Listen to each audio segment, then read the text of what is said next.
Hello everyone. Welcome to my updated Raiden Shogun build guide. Raiden Shogun, in my opinion, is one of the best characters in the game. She is very F2P friendly. She is very versatile and can fulfill multiple roles. She can be a hyper carry, a driver for your reactions, an off-field damage dealer, and she can also battery the entire team. Today we'll go over everything you need to know about her, including her talents, playstyles, artifacts, stats, weapons, constellations, and team comps. But before we get started, I would really appreciate it if you guys could take the time to like the video, comment, and subscribe. It really helps me out a lot. Now with that out of the way, let's get started. Now on to her talents. Her normal attack is not really necessary. You don't need to level that up. That doesn't contribute to her damage at all. It does not contribute to her damage nor her utility, so it is basically useless. You only level it up if you want to use auto attacks on her. You almost never want to. Now as for elemental skill, it basically, first of all, it deals an initial skill damage based on the skill damage multiplier here, which changes on various levels, and then it remains active for 25 seconds, during which time if any other party members or even her deals any kind of damage, then it will also passively do some electro damage, which also applies electro as well. The skill has a 25-second duration and a 10-second cooldown, which means you will literally have 100% uptime all the time. Our elemental skill also provides a damage bonus to elemental bursts for all party members, including herself, based on their burst cost. Basically, the higher the energy cost of the burst, the more the damage bonus is provided. So if you use an E skill before using anybody else's burst, they will receive the damage buff, as long as they are using the burst while the E skill is still in duration, within the E skill's duration. I'll put up the calculations for the damage buff bonus for the current talent level I have, depending on the energy cost of the burst. I'll put that up on the screen now. So overall, her E skill provides a significant boost to all the party members, especially if you're playing a quick swap burst team like the Raiden national team. Now her elemental burst basically turns her from a polearm user into a sword user. After she uses elemental burst, she uses a sword. It has an initial skill damage which is based on this multiplier here, and it's a fairly good multiplier. And the initial skill damage, initial burst, has a decent AoE as well. Now, while in her burst, all of her normal charge and plunge attacks are infused with electro and are considered elemental burst damage, and they all scale off of these multipliers that are separately given under her elemental burst. They do not scale off of her normal attack multipliers, which is why, like I said, her normal attack and charge attack talents are pretty much useless, because after you go into a burst while you're using a normal attack and charge attacks, the multipliers that are used are under the elemental burst multipliers. Also, the electro infusion that is provided by the elemental burst cannot be overridden, which means you can use your elemental burst inside the C6 Bennett's burst or Chongyun's E skill and still be able to do electro damage. Also, while in an elemental burst, while she's attacking an elemental burst, she will also continue to restore energy for the entire team. And of course, there's more. There is one more mechanic to elemental burst as well. Elemental burst damage is boosted by the number of resolve stacks she's consumed, based on what it says here. That number of resolve stacks she consumes when she uses her burst will give her a significant boost to her damage during her elemental burst. So, how do you get the resolve stacks? The number of resolve stacks gained will be based on the energy cost of the elemental bursts used by other characters. Basically, when your other party members used elemental bursts, she will gain resolve stacks based on the energy cost of that burst. The maximum number of resolve stacks she can gain is 60. Now, the elemental burst has a duration of 7 seconds and has a cooldown of 18 seconds. It also has an energy cost of 90, which is like one of the highest energy cost bursts, but it allows you to literally get a burst of cooldown if you build her right. Her first passive talent states that she will gain 2 resolve stacks when the other party members gain energy particles or orbs. This basically means that she will gain even more resolve stacks not only when the other party members use burst, but will also gain even more resolve stacks when they gain energy particles or energy orbs as well. This just provides her with more resolve stacks when she can use the burst, which just increases her damage overall. Her second passive talent states that for every 1% ER above 100% ER that she possesses, she will have 0.6% greater energy restoration and 0.4% electro damage bonus. That means that, let's say she has about 250% ER, then she will gain about 90% extra energy restoration and 60% electro damage bonus. That's a lot, actually. And Raiden will have no trouble getting 250% here. You actually need to put about 250 to 260 ER on her. The third passive is just it's not really significant. It just halves the more required for sending swords and forearms. It's fine. As for a talent priority, always upgrade your elemental burst first. That is the most important part of a kit. Then, of course, the elemental skill and normal and charge attacks are not even necessary to level them up. But you can if you want, but they come last. First is elemental burst, then elemental skill, and then the normal attacks. So overall, from her kit, it's very apparent that she has a lot of utility, and she can be used in a variety of ways. It can fit into a lot of teams. So she can be a hyper carry, she can be an off-field damage dealer, she can provide electro reactions. So next, let's move on to her constellations. Now, Raiden Shogun's constellations are pretty good and they provide a big boost to her damage. With that being said, even at C0, Raiden Shogun is still one of the best characters in the game. At least that is my opinion. However, her constellations do provide a big boost as well. Now, first of all, her C1 increases the amount of resolve stacks she gains, which essentially means her elemental burst damage will be boosted as well. Her C2 makes it so that when she's using a burst, she grows 60% of the enemy's defense. This is one of the highest defense shreds in the game, and it provides a massive boost to her damage.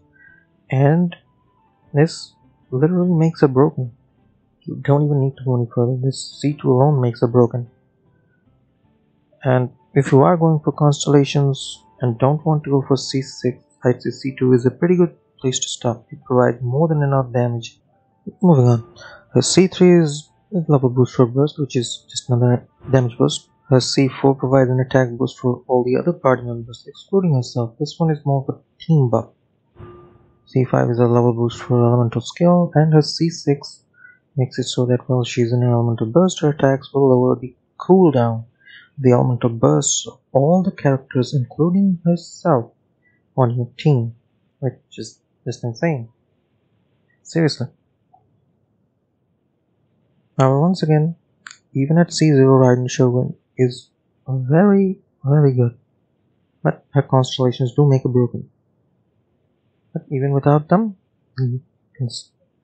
she can still beat everything in the game with ease. Now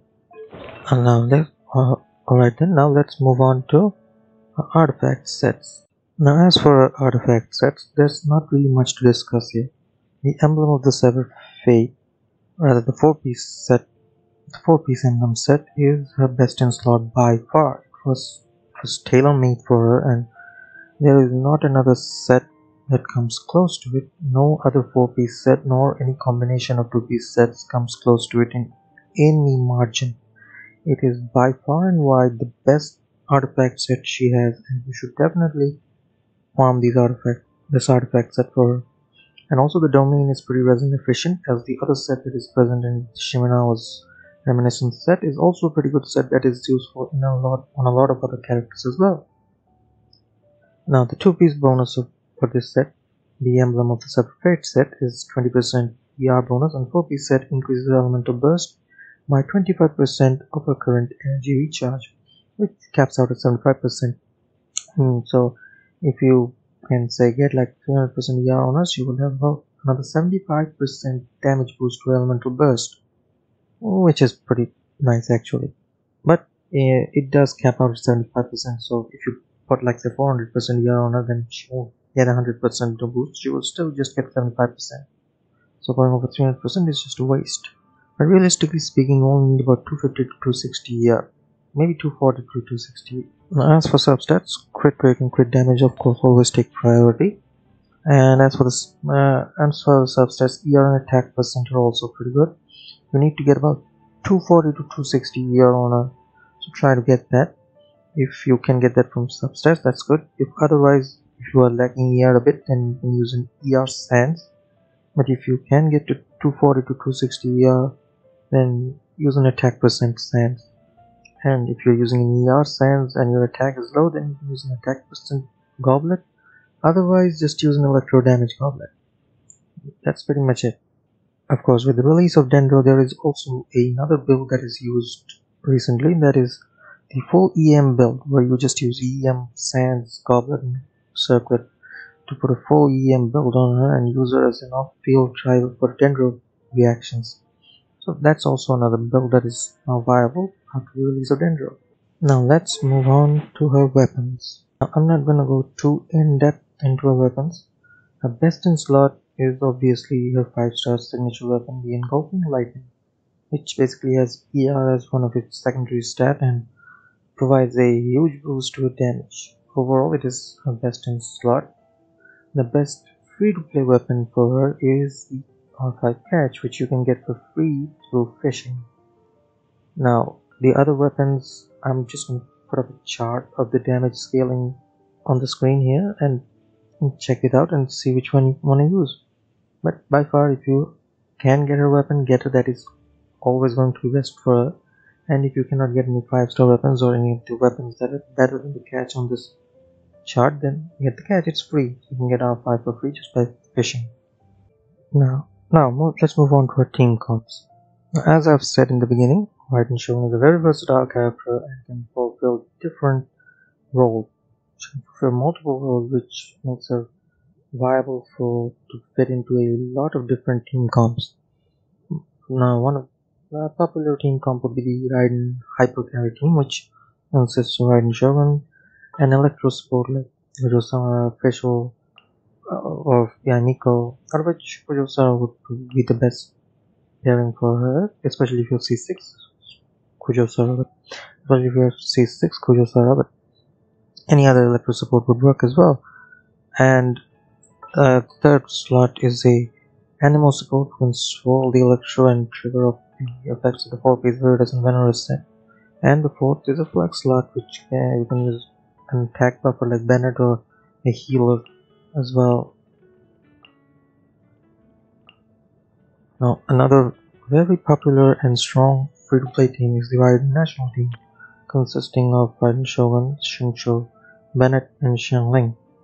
On this team, you just use everybody's bursts, and Xiangling's burst and Xingqiu's burst just provide a ton of off-field damage, for Raiden Shogun's burst will provide a ton of on-field damage all the time, battering the entire team and getting their burst off cooldown as well.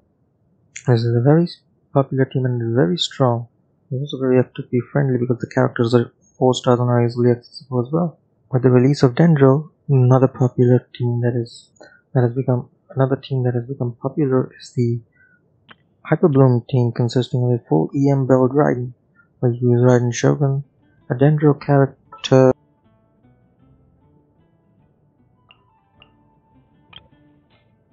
a Hydro character to proc the blooms, and where Raiden's he will proc the Hyper Blooms, and then the fourth slot will be a flex slot as well, where you can use a healer or a shieler or any other kind of character.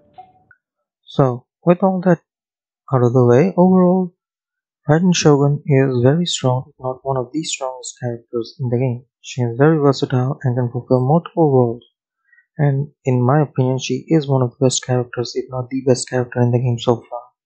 Her Constellations literally make her broken, but even at C0, she can clear all the content with ease. She is very good even with the free-to-play R5 catch. She does not need 5-star weapons, she does not need a Western slot, but they pretty much make her broken. But even if you Don't get them, you can just use the free-to-play options. C0 Raiden with R5 catch is very strong. Now for me, she is a must-pro for anyone who does not have her. She will literally help you clear content very easily. If you are a new player and are looking for a good character, well, she is definitely one of the characters you want to pull. You will, however, have to wait until unlocking Azuma in order to be able to ascend her, but even then, I would suggest pulling for her. That is my opinion, of course. Now, as for Constellations, I think she is fine at C0. She is very good at C0 actually. But if you want to go for Constellations and don't want to go for C6, then I believe C2 is a very good place to start. It provides more than enough boost for her to actually be broken. But if you want to C6, then go for it. She's just going to be beyond broken at that point. So with that overall, if you ask me if she is a must pro or not, then for me yes, she is a must pro. But however, this is a game, and whether you like the character or want her or not, it's up to you. And if you want my opinion, I would always say you should go for it if you don't have it. And only go for Constellations if you can afford it, because there's no need to spend money beyond your means. That'll be all for this one. I'll see you all in the next one.